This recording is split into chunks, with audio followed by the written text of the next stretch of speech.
Tässä tämä polkupyörätehtailijan joululahja nyt on ja kohta tulee sitten ohjeet, että tämä ainakin säilyisi varastamatta. No, kiitos. Onkos äiti jo päästänyt pahimmat höyryt pannustaan? Kyllä se vissiin, kun se katkas koiven tosta, niin kyllä se nyt vähän rauhallisempi.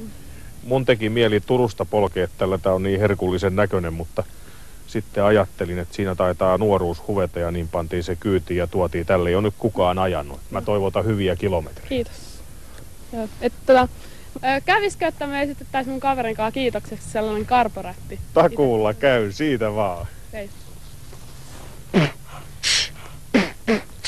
Sunnuntaina Karporaattorissa lahjoitetaan paljon ruusuja, rahaa ja lahjoja.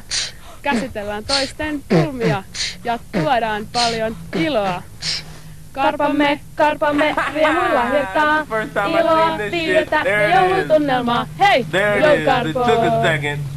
Jotta nyt Moona ystävällemme ei taas kävisi huonosti.